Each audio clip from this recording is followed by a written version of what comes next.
Part 1. Mennonite Motorboats. The law is a widower in search of a girlfriend, and he has no problem finding one at church.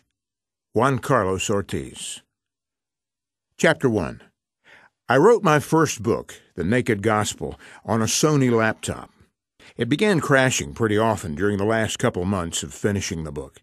So after I finished the book, I decided I'd shop for a new laptop. Now I'm typing away on my new Apple MacBook. Yeah, I switched teams. But for you die-hard PC fans, let me explain what happened to me. I'd done my research ahead of time. I was well aware that Consumer Reports rated MacBooks as the most reliable. I also knew that Apple had top-rated customer service.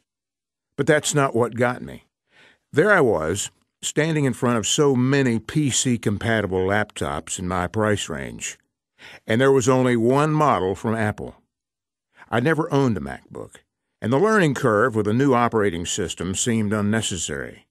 But just as I was ready to walk away with another PC, it happened.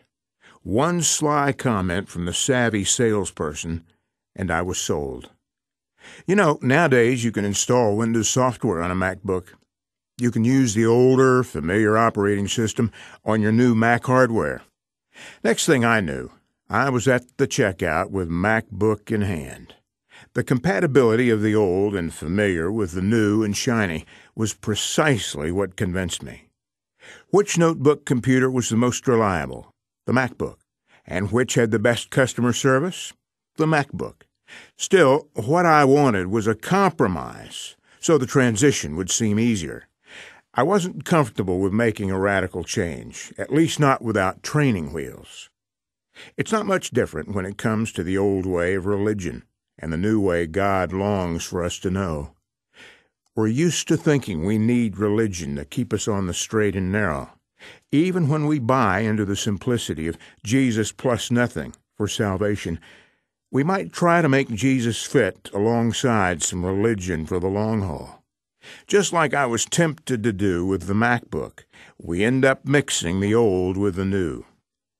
God's simple message for us is like our New Year's declaration: out with the old and in with the new. Through the voices of New Testament writers, God pleads with us to firmly place our confidence in His new ways, not allowing even a hint of religion to creep in. God wants us to put all our stock in one place, but that feels risky. To be safe, we'd rather take our religion along for the ride.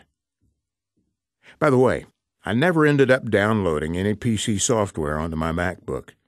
When I got home, everything just worked. It was incredibly easy to use. I guess I forgot all about the old operating system once I realized Apple's new way was simpler and better. How do you completely drop the old way of religion? Easy. Just get to know God's new way. Then there's no looking back.